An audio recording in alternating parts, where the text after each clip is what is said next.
Okay guys, ito yung pinakamalakas natin pwesto. Yung iba, mahina. 3,000, 5,000 naman.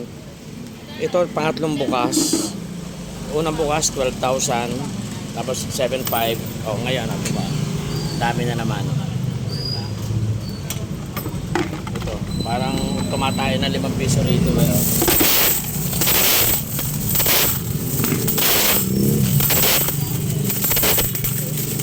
Talaga rito. Depende yan sa preso. Lagi depende. Ba? Kamusta? Salamat. Saan ka ngayon? Ano kay Ah, Gardana kami nagawa ng Aberde. Saan project mo ba? Walang project ngayon. Ito na negosyo. Ito negosyo ko, 5 piso. Ay, lagi yakan nag-video kayo dyan. Ano kami hama kayo dyan sa papuntang dagat. Wala. Yeah, tigil muna. Pahinga muna. Sige, ingat. Ayun nga guys, ayan Ang dami na naman.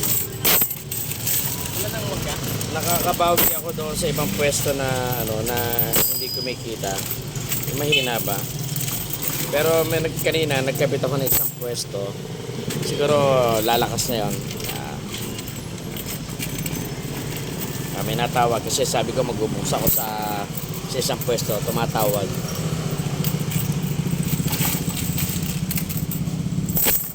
Sige na guys, at ayun bata natin ani na naman ng malakas tong pwesto to. Bugbog nga yung makina ko, parang may problema nga doon sa sabon, gawa ng ayaw ayaw matagal lumabas ang sabon. Siguro mahina yung hangin or ayusin ko na lang siguro. Ayun halos kalahating balde na. Yun lang, update ko kayo. Tapos masusunod yung mga ipinuwesto ko. Yung isa natin doon sa Calabuso,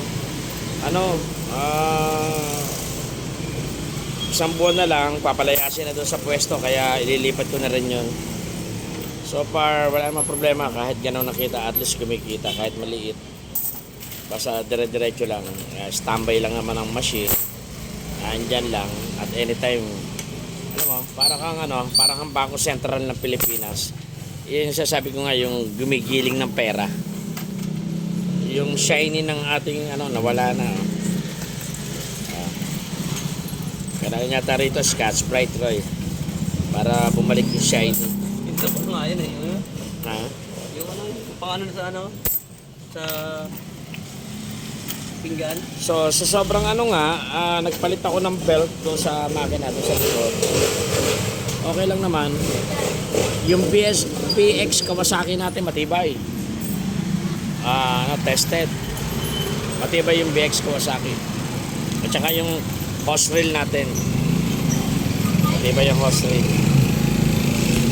Ito kasi nung araw na unang gawa ko, hindi ko nilagyan to ng pampatibay.